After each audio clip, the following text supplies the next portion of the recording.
우리 좌우에 계신 분들, 앞뒤에 계신 분들 바라보시면서 우리는 행복한 사람입니다 하면서 인사하겠습니다. 우리는 행복한 사람입니다. 예, 우리는 행복한 사람입니다. 악수 대신 어떻게 하는 거 아시죠? 예, 팔꿈치 좀 쳐주시고 그렇게 하면 될 것 같아요. 오늘 말씀 참 길죠? 55절이나 되는 긴 말씀이다 보니까 여러분 집에 가셔서 한 번쯤은 꼭 좀 보셔야 됩니다. 왜냐하면은 오늘 말씀을 시간 관계상 다 볼 수 없는 그런 상황이라 그래서 55절까지 있는 말씀, 읽지 않았던 말씀들은 집에 가서 한번 다시 한번 좀 봤으면 좋겠습니다. 우리가 조금 전에 1절에서 3절까지 말씀을 읽어봤지만 우리 다시 한번 우리 1절에서 3절까지 오늘 굉장히 핵심이 되고 중요한 말씀이기 때문에 다시 한번 좀 보겠습니다. 1절에서 3절까지 같이 봅니다. 시작. 야곱이 라반의 아들들이 하는 말을 들은즉 야곱이 우리 아버지의 소유를 다 빼앗고 우리 아버지의 소유로 말미암아 이 모든 재물을 모았다 하는지라. 야곱이 라반의 안색을 본즉 자기에게 대하여 전과 같지 아니하더라. 여호와께서 야곱에게 이르시되 내 조상의 땅 내 족속에게로 돌아가라. 내가 너와 함께 있으리라 하신지라. 아멘. 여러분 오늘 말씀에 보면은 야곱은 외삼촌 라반의 집을 확실하게 떠나기로 그렇게 결심을 하는 장면이 나오죠. 그리고 이렇게 근본적으로 떠나는 이유가 오늘 말씀에 나옵니다. 그게 뭐냐면은 라반의 안색이 변했다는 겁니다. 라반의 안색이 변했다. 이전과는 다르게 이 외삼촌 라반과 함께 사는 것 자체가 굉장히 좀 불편한 상황이 돼버린 겁니다. 그 얼굴을 보니까요. 그래서 이 야곱은 이제 내가 외삼촌 라반과 확실하게 좀 갈라서야 되겠구나 하는 그런 결심을 하게 되죠. 그런데 우리에게 주어진 인생을 살다 보면 이 야곱과 같이 어쩔 수 없이 어떤 곳을 우리가 떠나야 되는 상황들이 있습니다. 저도 개인적으로 제 인생을 돌아보면 어쩔 수 없이 사역하던 교회를 떠나야 될 때가 있었어요. 그리고 하고 있는 사역을 다 내려놓고 또 다른 사역, 내가 전혀 원하지도 않고 내가 좀 싫어하고 내가 더 이상 그 사역은 좀 안 했으면 좋겠다 하는 그런 사역을 맡게 될 때도 있습니다. 물론 그때는 너무 힘들고 고통스러운 시간이지만 지금 와서 돌아보면 그때의 모든 일들이 나에게 과연 불행이었을까? 라는 그 질문 앞에서 저는 아니요라고 대답할 수밖에 없다는 것입니다. 분명 내 계획 속에서는 원치 않은 상황이 만들어졌는데 그리고 그냥 나가는 것도 억울하고 그냥 쫓겨나가는 것도 억울한데 몰매를 맞아서 때로는 오해를 잔뜩 뒤집어 써서 좀 나가야 되는 경우 그리고 옮겨야 되는 경우 그런 경우들이 우리에게 종종 있다는 거죠. 여러분들도 사실 그럴 거예요. 직장에서 내가 원치 않았는데 그 직장에서 내가 나가야 되는 경우도 있고 또는 부서를 옮겨야 되는 경우들도 있고 심지어 어떤 분들은 잘 섬기고 있던 교회에서 내가 나가야 되는 억울하게 나가야 되는 그런 경우들도 우리 가운데 있다는 겁니다. 그런데 나중에 와서 돌아보면 그때는 너무 억울하고 그때는 너무 답답했는데 지금 와서 돌아와서 보면은 그게 하나님의 뜻이었구나 라고 우리가 또 해석해 볼 수 있다는 거죠. 저도 사실 한 6년, 7년, 벌써 한 7, 8년 전이 됐군요. 8년 전에 광주에서 순천으로 제가 내려올 때 저는 사실 순천에 올 계획이 하나도 없었어요. 근데 어쩔 수 없이 제가 그때 순천에 오게 됐거든요. 근데 결국 제가 우리 교회, 이렇게 순천에 있는 우리 교회에서 제가 이렇게 사역하고 있는 것을 볼 때에 이건 전부 하나님의 안전한 그 계획 속에 있었던 일들이었구나. 그때 당시에는 사실 제 스스로는 억울함도 좀 있었고 답답함도 좀 있었는데 지금 와서 보면은 하나님의 계획하심이 다 있었다는 거죠. 결국 야곱이 외삼촌 라반에게 지금 그 외삼촌 라반의 안색이 변하는 그 모습 때문에 어쩔 수 없이 지금 오늘 말씀만 보면 고향 땅으로 가는 것처럼 보일 수 있지만 실상은 오늘 말씀 3절에서 증거하고 있는 것처럼 하나님이 야곱의 인생 중에 지금 개입하시고 야곱의 인생에 가장 좋은 길을 열어주고 있다는 것을 우리가 함께 볼 수 있다는 것입니다. 그러므로 우리가 어려운 상황 속에서 항상 잊지 말아야 될 사실이 있는데 하나님은 당신의 자녀가, 당신의 아들이, 당신의 딸이 위기 상황 가운데 있을 때 절대로 그대로 가만두지 않으신다는 겁니다. 바로 우리가 힘들고 어려울 때마다 하나님은 우리와 늘 함께하고 계시고 우리의 갈 길을 인도해 주시고 우리의 상황을 살피시고 우리의 형편을 살피셔서 지금보다 보다 좋은 길을 열어주신다는 거예요. 물론 우리의 생각과 우리의 편협한 시선으로는 지금 억울하죠. 지금 답답하죠. 하지만 하나님 보시기에는 아니라는 거예요. 더 좋은 길을 열어주고 계신다는 거예요. 그렇다면 우리는 이런 질문을 해볼 수가 있어요. 왜 하나님은 평소에는 가만히 계시다가 전혀 모른 척하고 계시다가 우리가 힘들면 그때서야 살짝 아는 척 하시면서 그래 내가 너의 하나님이야 라고 이렇게 말씀하시면서 우리를 왜 도와주시냐 이거죠. 뭐 장난치는 것도 아니고 평소에나 좀 도와주시지. 왜 막 힘들어지면 도와주시냐. 솔직히 이건 좀 아니잖아요. 중요한 사실은 뭐냐면은 하나님은 가만히 계시는 것 같지만 사실은 실상 가만히 계시는 게 아니라는 겁니다. 그게 오늘 31장에 있는 내용이 우리에게 가르쳐주고 있어요. 여러분 오늘 말씀에 하나님께서 분명히 야곱에게 뭐라고 말씀하시냐면 네 조상 내 족속에게로 돌아가라 이렇게 말해요. 내 조상의 땅 내 족속에게로 돌아가라. 근데 여러분 이건 갑자기 하나님이 갑자기 아이디어가 탁 떠올라가지고 야곱에게 이렇게 말씀하신 내용이 아니라 이미 창세기 28장에 베델에서 하나님이 야곱에게 약속하신 내용이에요. 그렇잖아요. 이게 갑작스럽게 만들어진 일이 아니라 갑작스럽게 하나님이 떠올라서 하신 말씀이 아니라 이미 하나님의 계획하심 아래에서 이야기된 말이라는 거죠. 그러므로 하나님은 야곱의 인생을 통해서 정해놓으신 계획을 한시도 잊지 않고 계셨다. 이게 이제 오늘 말씀에서 주는 중요한 메시지입니다. 그리고 하나님은 그 약속을 지키시는 하나님이라는 거죠. 그래서 지금 내 인생이 왜 여기까지 왔는가라고 생각해 보면 분명히 나를 향한 하나님의 계획이 있다는 거예요. 그러니까 지금 여러분이 왜 한소망교회에 이렇게 교인으로 서 있는가? 저는 목사로 왜 있는가? 지금 우리가 왜 지금 이 땅 가운데 이렇게 살아가고 있는가라는 질문을 던진다면 여기에는 분명히 하나님의 계획이 있는 거예요. 그리고 하나님과 나 사이에 분명한 어떤 기도의 내용들이 있었기 때문에 지금 우리가 살아가는 삶의 현장 가운데 우리가 서 있는 겁니다. 여러분 이전에도 제가 말씀드렸는데 여러분이 잊어버렸을까 봐 다시 말씀드리지만 우리는 우리가 한 기도의 내용을 다 잊어버려요. 그렇잖아요. 여러분이 혹시 10년 전에 했던 기도의 내용 기억하십니까? 우리는 사실 오늘 새벽에 한 기도의 내용도 기억이 안 날 때가 있어요. 내가 새벽에 뭔 기도를 했지? 그럴 때도 있어요. 하지만 중요한 건 뭐냐면 우리는 잊어버려도 하나님은 우리의 작은 신음까지도 우리가 찬양할 때 많이 부르는 가사잖아요. 하나님은 우리의 작은 신음까지도 다 기억하고 잊지 않고 계신다는 거예요. 이게 중요한 거예요. 그렇다면 하나님은 왜 이렇게까지 하실까? 그건 이유가 있어요. 우리를 너무 사랑하니까요. 우리를 너무 사랑하니까 우리의 그 음성 하나, 신음소리 하나까지도 다 기억하고 계시는 거예요. 그리고 그 사랑의 증거가 뭡니까? 저 십자가잖아요. 십자가. 저 십자가가 사랑의 증거 아닙니까? 이걸 통해서 이미 예수님은 하나님은 우리의 사랑을 다 증명해 놓으셨어요. 그래서 우리는 더 이상 하나님 앞에서 나를 얼마나 사랑하는지 하나님 좀 증명해 보세요. 증명해 보세요. 로또 1등으로 증명해 주세요. 여러분 그런 기도 안 하세요? 그렇게 우리가 할 필요가 없다는 거예요. 여러분 십자가를 딱 묵상하잖아요. 이 십자가를 딱 묵상하면 이미 답은 다 나와 있는 거예요. 얼마나 하나님이 우리를 사랑하는지, 지금 우리를 얼마나 사랑하고 있는지 이미 답이 다 나온 거예요. 여러분 한번 생각해 보세요. 하나님 대신 예수님께서 우리를 죽음에서 구원하시기 위해 저 십자가에 달려 죽으셨죠? 그런데 그 과정에서 우리가 한 일이 뭐죠? 그 과정에서 우리가 한 일이 뭐예요? 한 일이 있습니까? 하나도 없어요.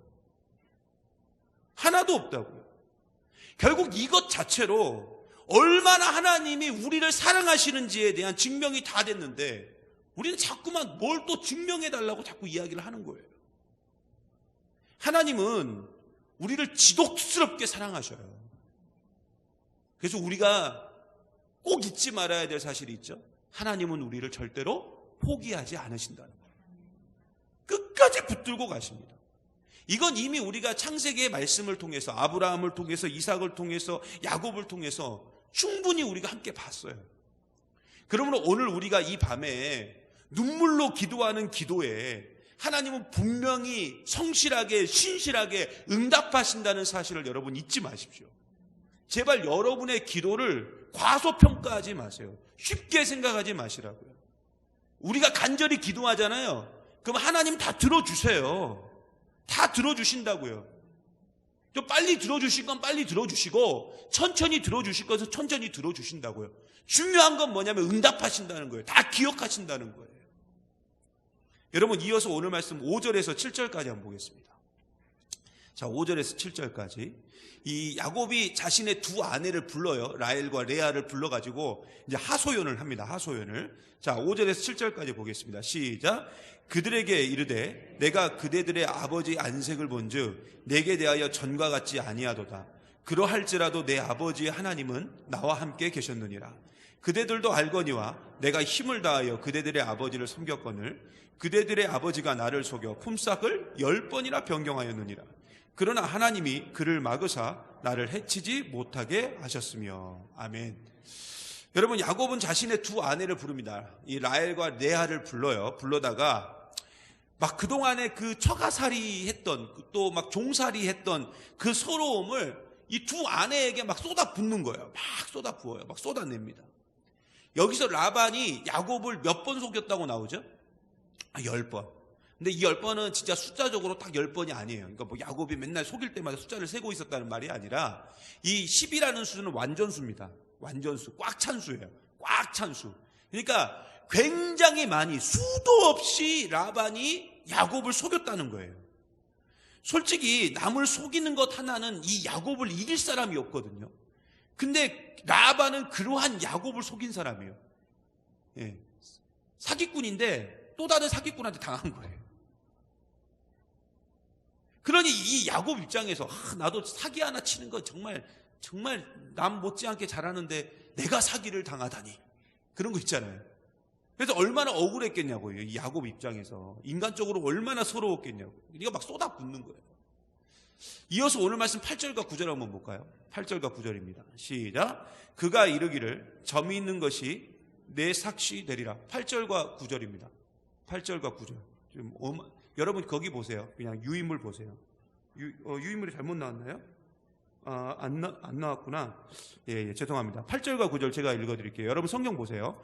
그가 이르기를 점이 있는 것이 내 삭시 되리라 하면은 온 양떼가 낳은 것이 점이 있는 것이요 또 얼룩무늬가 있는 것이 내 삭시 되리라 하면은 온 양떼가 낳는 것은 얼룩무늬 있는 것이니 하나님이 이같이 그대들의 아버지의 가축을 빼앗아 내게 주셨느니라. 이렇게 나옵니다. 빼앗아 내게 주셨느니라. 여러분 여기서 보면 하나님이 이같이 그대들의 아버지의 가축을 빼앗아 내게 주셨다 이렇게 나오거든요. 9절에 보면 빼앗아 내게 주셨다. 여기서 빼앗아라는 말이 히브리어로 나찰이에요. 나찰. 근데 이 나찰이라는 말이 단순히 빼앗다라는 의미를 갖고 있는 게 아니라 이게 뭐냐면은 잘 보셔야 돼요. 이 의미가 있어요. 이 단어를 쓴 의미가 있다고요. 자, 양들이 놀고 있어요. 푸른 초장에서 양들이 막 놀고 있어요. 저기에 목자가 지키고 있고, 근데 사자 한 마리가 아까부터 어슬렁거리면서 계속 양 한 마리를 노리는 거예요. 새끼 양 한 마리를 노리는 거죠. 그러다가 새끼 양 한 마리가 살짝 무리에서 벗어나자 이 사자가 와가지고 덥석하고 이 어린 양을 물고 가는 거예요. 이때 목자가 이걸 발견하고 잽싸게 뛰어와가지고 그 목자 그 지팡이로 이 사자 주댕이를 갖다가 그냥 탁 치는 거죠. 그냥 용감하게 탁 치니까 사자가 놀래가지고 입이 쩍 벌어지면서 뭐가 입에서 툭 떨어질 거 아니에요. 뭐가 떨어져요? 그죠? 그 어린 양이 툭 떨어져요. 그래서 목자가 그것을 다시 취해서 어미에게 다시 데려다 주는 거죠. 그때 쓰는 말이 나찰이에요. 그러니까 단순히 그냥 있는 거 확 뺏는 것이 아니라 원래 내 건데 그걸 훔쳐간 거예요. 훔쳐간 걸 다시 찾아온 거예요. 근데 그 찾아온 것을 내가 찾아온 게 아니에요. 누가 찾아다 준 거예요? 목자가, 제3자가. 그것을 지금 이 야곱은 누가 하셨다라고 말하는 거예요. 하나님이 그렇게 하셨다. 내 건데 라반이 뺏어갔는데 라반이 뺏어간 것을 하나님께서 그 입을 쳐가지고 다시 빼가지고 나한테 같이 갖다 줬다. 이렇게 지금 표현하고 있다고요. 그게 나찰이에요. 우리가 이 말을 뜻을 확실하게 좀 가야 돼요. 제가 왜 이렇게 막 주구장창 막 이렇게 설명을 하고 있냐면, 야곱이 지금 그 믿음이 자라고 있음을 볼 수 있는 단어가 나찰이에요. 그러니까 내 힘으로 뺏어온 게 아니라 누구 힘으로 뺏어온 거라고요? 그렇죠. 하나님의 힘으로, 하나님의 능력으로 지금 이렇게 뺏어왔다는 거예요. 그러면 지금 야곱의 신앙이 20년의 종살이를 통해서 조금씩 눈에 보이지는 않지만 자라나고 있다는, 성장하고 있다는 것을 지금 볼 수 있다는 겁니다.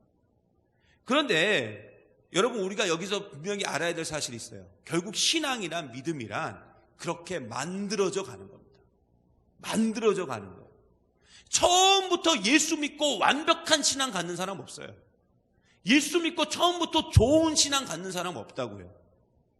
신앙과 믿음은 만들어져 가는 거예요. 이걸 성화라고 하는 거죠. 예전에 제가 청년 사역을 한참 할 때 그 리더로 세워진 청년들이 저에게 찾아와요. 리더인 애들이 찾아와가지고 뭐라고 말하냐면, 자기 소그룹에 속한 목사님 어떤 청년 때문에 너무 힘들어 죽겠다고, 걔 때문에 속상해 죽겠다고, 말을 안 듣는다고, 너무하다고, 어떻게 이런 애가 우리 소그룹 안에 있는지 모르겠다고 막 하면서 막 힘들어하고 막 그렇게 그 힘듦을 호소하는 애들이 되게 많았어요. 그래서 그때마다 제가 그 리더들에게 했던 이야기가 있어요. 그 청년들에게 했던 얘기가 뭐냐면, 그 리더들에게 했던 말이 뭐냐면, 야, 예전에 너도 똑같았어. 제가 그 말이에요. 너도 똑같이 그랬어. 네 리더한테 너도 똑같이, 네 리더도 너 때문에 그렇게 힘들었다고 나한테 와서 맨날 호소했어. 여러분, 부모들이 그 말 안 듣는 자녀들에게 하는 말이 있어요. 너 나중에 너랑 똑같은 딸 한번 낳아봐라. 너랑 똑같은 아들 낳아가지고 키워봐라. 그럼 내 마음 알 거다. 여러분, 사실 완벽한 리더도, 완벽한 부모도 처음부터 만들어지는 건 아닙니다. 어떤 부모가 처음부터 완벽한 부모가 있겠습니까? 어떤 리더가 처음부터 완벽한 리더가 있겠어요? 어떤 구역장이 처음부터 완벽한 구역장이 있겠냐고요. 다 과정이 있는 거죠. 깎아지고 다듬어지고 고쳐지고 잘라내고, 좀 후벼 팔 것은 후벼 파가면서, 그러한 과정들이 있기 때문에 좋은 리더로 세워지고 좋은 부모도 될 수 있는 겁니다. 물론 야곱처럼 좀 완고한 사람들은 더 시간이 많이 걸리겠죠. 더 힘든 과정들도 있겠죠. 중요한 사실은 뭐냐면, 하나님은 그렇게 우리 인생을 그렇게 고쳐가고 만들어가고 보수해 가면서 다듬어 가면서 우리를 사용해 가신다는 겁니다. 그게 성경에 나오는 이야기 아니에요? 우리가 주일날 마가에 대해서 봤잖아요. 마가가 될 수 있었던 이유가 뭐예요? 처음부터 막 그가 마가복음을 쓸 수 있을 만한 그런 믿음의 실력자였습니까? 아니었잖아요. 부족했잖아요. 연약했잖아요. 도망갔잖아요. 그래도 여러분은 도망가지는 않잖아요. 근데 마가는 도망갔다니까요. 근데 그런 그가 다듬어지고 고쳐지고 세워지니까 아주 훌륭한 믿음의 신앙인으로 사도 바울 앞에서 유익한 자로 그렇게 세워지게 된 거 아니겠습니까? 그러므로 목사가 되고 장로가 되고 권사가 되고 안수집사가 되었다고 해서 그 사람이 완벽한 사람이다? 나는 완벽한 사람이 됐다? 라고 오해하시면 안 돼요. 사실은 다 엉망진창이죠. 저도 마찬가지고 다 엉망진창인데 하나님이 우리를 고쳐가시면서 계속 사용해 가시는 거예요. 주님 만날 때까지, 저 천국 갈 때까지 계속 고쳐가시면서 우리 쓰시는 겁니다. 이제 봄이 되지 않습니까? 봄. 그죠? 입춘도 지났고, 저희 집 옆에 온불교는 벌써 입춘 대기를 붙여놨더라고요. 요즘 그분이 저희 옆집 얘기가 나와서 잠깐 드리는 말씀인데, 이게 자꾸 저를 피해가지고 만날 길이 없어요. 만날 길이. 문을 동시에 열면 닫아버리니까. 예. 동시에 이게 같이 전자키잖아요. 그럼 삐리릭 소리가 나거든요. 저쪽 열린 걸 알아요. 근데 사람이 안 나와요. 예, 저쪽도 열렸다는 걸 알고 안 나오는 것 같아요. 근데 이제 아무튼 이 봄이 이렇게 됐는데, 저는 개인적으로 참 두려운 분이 이제 봄이 되니까 우리 교회에 오실 것 같아요. 그분이 누구냐면 쑥이에요. 쑥. 우리 교회가 이 산 밑에 있다 보니까 이 쑥씨, 잡초씨가 날아와가지고 우리 교회 곳곳에 자리를 잡고 피어나기 시작합니다. 사람들이 그렇게 몰려오면 좋은데 잡초가 자꾸 와요. 그래서 이제 봄이 되면 이제 영적 전쟁과 함께 잡초와의 전쟁을 선포해야 되는데, 쑥과의 전쟁을 해야 되는데, 제가 왜 쑥 얘기를 갑자기 꺼내냐면, 여러분 잘 아시다시피 이 쑥이라는 놈이 이 겉으로 드러나는 것과는 달리 뿌리가 얼마나 깊게 또 넓게 이렇게 퍼져 있는지 웬만해서는 이게 뽑히지가 않아요. 이게 사람 힘으로 이게 안 걷어내진다고요. 근데 사실 야곱이 바로 그런 사람이었다니까요. 힘들고 어려우면 막 하나님 찾고 뒹굴고 막 나 죽겠다고 말하고 막 그런 사람이 야곱인데요. 그렇게 하다가 하나님이 또 도와주시면 좀 변해야 될 거 아니에요. 안 변해요, 안 변해요. 그럼 왜 그러냐면 야곱 안에 자리 잡혀진 그 쓴뿌리가 너무 많다는 거예요. 잘못된 가치관, 자기 고집, 자기 생각으로 막 가득하니까 이게 쉽게 변하지 않아요. 이런 것들이 막 쑥뿌리처럼 다 박혀 있다 보니까 야곱이 이게 쉽게 변하지 않은 거죠. 그러니까 야곱이 맨날 두들겨 맞는 거 아니겠습니까? 신나게 두들겨 맞잖아요. 20년 동안 두들겨 맞으니까 그 야곱이 오늘 말씀해 보니까 조금씩 변화되는 모습을 말씀 한 구절 한 구절을 통해서 계속 볼 수가 있어요. 자, 오늘 말씀 10절에서 우리 13절까지 한번 보겠습니다. 10절에서 13절까지입니다. 같이 한번 보겠습니다. 시작. 그 양떼가 새끼 뵐 때에 내가 꿈에 눈을 들어보니 양떼를 탄 순양은 다 얼룩무늬가 있는 것과 점 있는 것과 아롱진 것이었더라. 꿈에 하나님의 사자가 내게 말씀하시기를 야곱아 하기로 내가 대답하기를 내가 여기 있나이다 하매 이르시되 내 눈을 들어 보라 양떼를 탄 순양은 다 얼룩무늬 있는 것 점이 있는 것과 아롱진 것이니라. 라반이 내게 행한 모든 것을 내가 보았노라. 나는 베델의 하나님이라. 내가 거기서 기둥에 기름을 붓고 거기서 내게 소원하였으니 지금 일어나 이곳을 떠나서 내 출생지로 돌아가라 하셨느니라. 아멘. 자, 여기서 보면은 야곱이 자신을 향한 하나님의 손길에 대해서 고백을 하죠. 그렇게 고백을 하면서 하나님을 뭐라고 이렇게 표현하냐면 베델의 하나님이라고 표현합니다.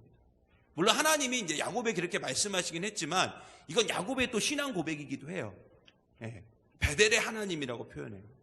그러면 야곱이 하나님을 베델의 하나님이라고 고백한 것은 뭐냐면 이것은 야곱이 그만큼 신앙의 성장이 있었다는 거예요. 믿음의 성장이 있었다는 걸 증명하고 있어요.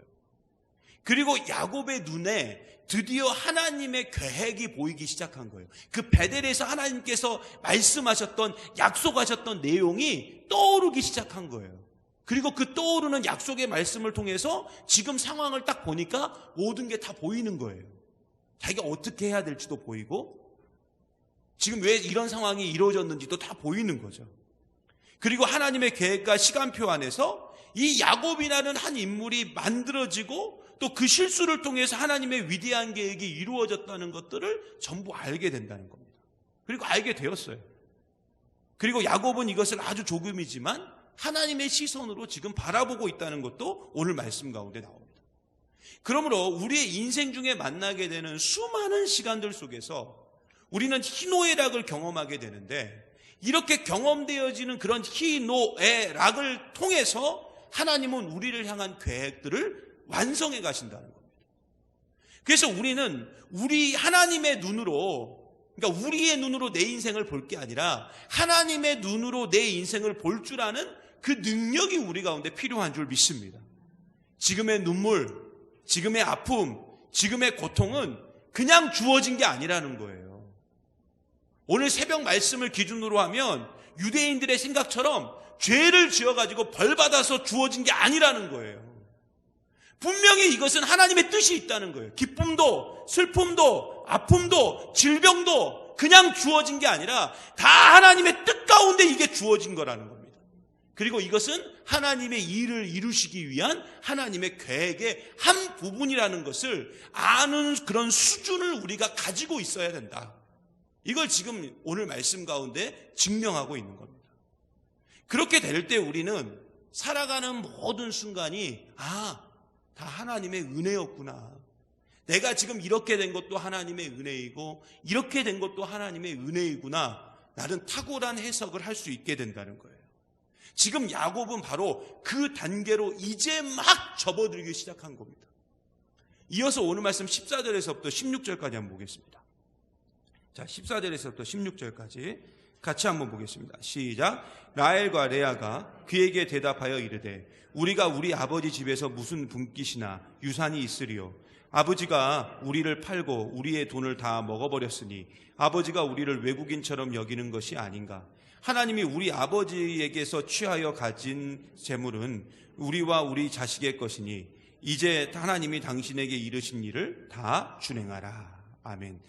여러분, 이 고대 근동 결혼 풍습을 보면은 신랑은 신부의 집에 반드시 가지고 와야 될 게 있는데 그게 뭐냐? 결혼 지참금을 가지고 가야 돼요. 신랑은 신부 집에 결혼 지참금을 가지고 가야 되는데 이 지참금은 누가 받냐면 신부 아버지가 받아요. 신부 아버지가. 이것은 우리가 잘못 생각하면 그러면 뭐 아버지가 딸을 파는 건가? 이렇게 생각할 수 있는데 그게 아니라 이 아버지가 신랑으로부터 자기 사위로부터 그 지참금, 결혼 지참금을 받는 이유가 있어요. 그게 뭐냐면은 이 내 딸이 결혼을 해서 갔는데 그럴 수 있잖아요. 이혼을 할 수도 있고, 그죠? 사별을 할 수도 있고. 그래서 갑자기 혼자 될 수 있잖아요. 그러면 이 딸이 살아갈 길이 막막한 거예요. 그때 이 딸이 살아갈 수 있도록 도움을 주기 위한 게 뭐냐면 이 결혼 지참금이에요. 그때 주는 거예요. 그 딸한테. 그러니까 사실은 아버지가 갔지만 실상은 누구 거예요, 그게? 그게 그 딸 거예요, 딸 거. 딸한테 딸 것을 아버지에게 맡겨놓은 거죠. 그런데 지금 잘 보세요. 우리가 모든 과정들을 다 알지만 라헬과 레아 입장에서는 이런 게 있었습니까? 없었습니까? 없었어요. 없었어요. 없고 그냥 야곱하고 결혼했어요. 그러니까 이 라헬과 레아 입장에서는 아버지가 자기들을 팔았다. 그리고 우리의 돈을 다 먹어버렸다. 이렇게 표현하고 있는 겁니다. 그래서 라헬이 나중에 뭘 하나 훔쳐요. 오늘 말씀에 보면 우리가 집에 오셔서 보세요. 뭘 훔쳐요? 그게 뭐냐면 드라빔을 훔칩니다. 드라빔. 오늘 말씀 19절 한번 보겠습니다. 19절. 자, 19절 말씀 한번 볼게요. 자, 19절 같이 봅니다. 시작. 그때에 라반이 양털을 깎으러 갔으므로 라헬은 그의 아버지의 드라빔을 도둑질하고. 자, 드라빔은 뭐냐면은 이게 손에 쥘 수 있을 만큼, 손에 쥘 수 있을 만큼의 아주 작은 이방 신상입니다. 이방 신상. 근데 이 드라빔이 주는 의미가 있어요. 그게 뭐냐면은 그 드라빔 자체가 상속권을 상징했대요. 상속권. 그리고 동시에 드라빔은 뭐냐면 가족의 수호신과 같은 존재였기 때문에 이 드라빔이 그 가족 안에서 사라져버렸다는 것은 뭐냐면 그냥 그 가족의 생사가 달린 문제예요. 그래서 라반이 그렇게 드라빔을 찾아가지고 막 열을 내서 찾고 다닌 겁니다. 근데 라헬이 어떻게 했어요? 그 드라빔을 철저하게 숨겨요. 그리고 아버지를 속입니다. 그리고 결국 찾지 못하고 이 드라빔을 라헬이 소유해서 가져가 버려요. 그런데 우리는 여기서 한 가지 의심을 좀 품어봐야 돼요. 그게 뭐냐면은 과연 야곱은 자신의 아내인 라헬이 라반의, 그러니까 자기 외삼촌의, 자기 장인의 드라빔을 훔친 걸 몰랐을까요? 저는 아니라고 생각해요. 저는 알고 있었을 것이라고 생각합니다. 분명히 욕심 많은 이 야곱은 라반의 모든 것이라고 할 수 있는 드라빔이 자기에게 있기를 바랬어요. 아직 야곱은 온전한 신앙이 아니었어요. 그래서 하나님도 필요했고 드라빔, 즉 우상도 필요했어요. 그리고 이 드라빔은 아까도 말씀드렸듯이 상속권을 상징하잖아요. 그러니까 라반의 드라빔이기 때문에 라반의 상속권을 상징하는 그 드라빔을 이 야곱이 취하고 있다는 건 뭐냐면 결국 라반의 재산은 다 누구 거라는 겁니까? 그래서 야곱 거라는 거예요. 그래서 그 드라빔의 위치에 대해서 너무 잘 알고 있었던 야곱이 과연 그 욕심 많은 야곱이 드라빔이 자신의 부인 라헬에게 있었다는 것을 몰랐을까요? 아니, 다 알고 있었어요. 제가 이렇게 장담할 수 있는 근거가 있거든요. 그게 어디냐면은 우리 마지막으로 한번 보겠습니다. 창세기 35장 3절과 4절 말씀 한번 보겠습니다. 같이 봅니다. 시작. 우리가 일어나 베델로 올라가자. 그 환난 날에 내게 응답하시며 내가 가는 길에서 나와 함께 하신 하나님께 내가 거기서 제단을 쌓으려 하노라 하며 그들이 자기 손에 있는 모든 이방 신상들과 자기 귀에 있는 귀고리들을 야곱에게 주는지라. 야곱이 그것들을 세겜 근처 상수리 나무 아래 묻고. 여러분, 오늘 말씀은 지금 31장이죠. 근데 35장에 보면 이제 가나안 땅에 들어간 이 야곱의 가족에 엄청난 큰 위기가 닥치게 됩니다. 이건 나중에 어떤 위기인가는 보기로 하고요. 엄청난 큰 위기가 닥치는데 그냥 야곱의 모든 가족이 다 전멸당할 수 있는 그런 위기에 닥쳐요. 그 위기 속에서 결국 우리 꽤 많은 야곱은 누구를 찾게 될까요? 이제 하나님을 찾게 돼요. 버릇처럼 하나님을 찾습니다. 그때 하나님이 이 야곱에게 뭐라고 말씀하시냐면, 이제 정신이 드냐? 네가 지금 이 가나안 땅에 온 지가 얼만데 아직까지도 왜 베델로 올라가지 않느냐? 이젠 베델로 올라가라. 너와 내가 정말로 기가 막히게 만났던 그 베델의 장소, 예배의 장소로 올라가서 하나님께 예배 드리고 온전한 신앙인이 좀 되라 라고 말씀해 주시는 거예요. 그런데 그렇게 온전한 신앙인이 되려고 딱 야곱이 생각을 해보니까 지금 자기 집에 뭐가 그렇게 많냐면 이방 신상이 너무 많은 거예요. 우상들이 너무 많은 거예요. 우상들이 알죠. 다 알아요. 라헬에게 드라빔도 있고 뭐 다 있다는 거 알아요. 하나씩 붙들고 산다는 거 알아요. 그래서 그걸 다 모으기 시작합니다. 그런데 여기서 보면 특별하게 귀고리가 나와요. 그렇죠? 아니, 귀고리는 왜 내놓으라는 거지? 이 귀고리. 그래서 예전에 어떤 목사님들은 귀고리 차지 말라고 막 그렇게 하시는 분들도 있었지 않습니까? 버스 손잡이 빨리빨리 빼내라고 막 그렇게 말씀하시는 분들도 계셨고. 근데 이 귀고리는 뭘 의미하냐면은 그 당시에는 죄송합니다. 자꾸 우방이라고 그러네요. 이방 신상을 의미해요. 이방 신상. 그러니까 우상이에요, 우상. 여기에 우상의 모습이 이렇게 있는 귀고리들이 있었다고. 근데 그걸 다 빼낸 거예요. 그러니까 이방 신상을 다 빼낸 거예요. 빼가지고 이 사람들이 전부 이것을 누구에게 줘요? 야곱에게 줍니다. 막 금도 있고 은도 있고 막 그러겠다. 묻냐면 세겜 근처 상수리 나무 아래다 묻어요. 그러면 왜 많고 많은 나무 중에 상수리 나무냐? 여러분 아시다시피 예전에 그 동네 입구마다 있는 나무가 있죠. 무슨 나무가 있어요? 당산나무. 그래서 저 나무는 신령한 나무니까 건들면 안 되고, 저기다가 어떤 집 저기 누구 박센이 도끼질했다가 그냥 그 집 꼴딱 망해버렸잖아, 뭐 이런 얘기 있잖아요. 그 당산나무. 그러니까 근데 이 상수리 나무가 그런 나무예요. 그러니까 이 우방, 자꾸 우방이라고 그래요. 이방 신상을 섬기는 그 나무가 뭐냐면은 상수리 나무예요. 그래서 거기다 다 묻어버리는 거예요. 이 모든 우상을 다 거기다가 그냥 내려놓고 이들이 어디로 올라가는 거예요? 야곱이 자신의 가족들과 함께 베델로 올라가는 것입니다. 이때 엄청난 양의 우상이 쏟아져 나왔어요. 그러면 결국 이게 뭔 말이냐면, 지금 이 31장에 나오는 이 야곱의 모습은 아직 완벽하지 않다는 거예요. 굉장히 많이 부족하다는 거예요. 결국 오늘 말씀을 통해서 하나님이 우리에게 주시는 메시지는, 우리가 하나님 앞에서 온전해지기 위해서는 그 싸움 자체가 평생토록 걸린다는 거예요. 그리고 이런 과정에서 우리가 때로는 어떤 사람도 만날 수 있느냐? 라반과 같은 인간도 만날 수 있다. 무슨 말씀인지 알겠어요? 우리가 온전해지는 그 과정 속에서 어떤 사람도 만날 수 있다고요? 라반도 만날 수 있어요. 라반과 같은 존재를 만날 수 있어요. 그래서 왜 내 인생 중에 저런 인간을 내가 만나서 왜 내가 이렇게 고생을 할까? 이렇게 생각한다면 그건 뭐냐면, 하나님이 나를 완전하게 하고 내 안에 있는 쑥과 같은 뿌리를 다 뽑아내시기 위해서 나에게 때로는 라반과 같은 인간도 만나게 하시는 겁니다.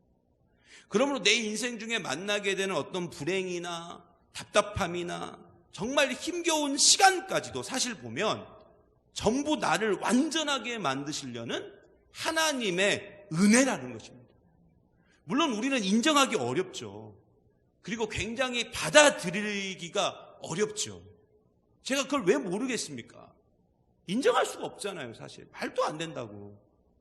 이렇게 다 말할 수 있잖아요. 하지만 우리가 이 창세기의 여정을 통해서 분명히 알 수 있듯이 내 인생 중에 만나는 모든 좋은 사건이나 좋지 않은 사건이나 지금 와서 돌아보면, 그리고 하나님의 시선으로 바라보면 전부 뭐냐면은 선을 이루기 위한 하나의 과정이다. 그래서 사도 바울이 로마서 8장에 분명히 말하잖아요. 모든 것이 합력하여 선을 이룬다. 여기서 모든 것이라는 건 뭐예요? 즐거운 일도 있지만 슬픈 일도 있다. 좋은 사람도 있지만 라반과 같은 인간도 내 삶에 있다는 거예요. 그거 어쩔 수 없어요. 오히려 그 사람이 있음으로 인해서 내가 성장할 수 있는 거예요. 물론 힘겨운 시간이고 굉장히 어렵다는 거 누가 모르겠습니까? 잘 알죠? 하지만 이 모든 것에 나를 향한 그리고 나를 위한 하나님의 함께하심 그리고 하나님의 인도하심이 있다는 것을 우리가 함께 믿고 여러분 모든 상황 속에서 잘 감당하고 잘 이겨나가서 승리하는 저와 여러분 되시기를 간절히 소망합니다. 오늘 말씀을 기억합니다.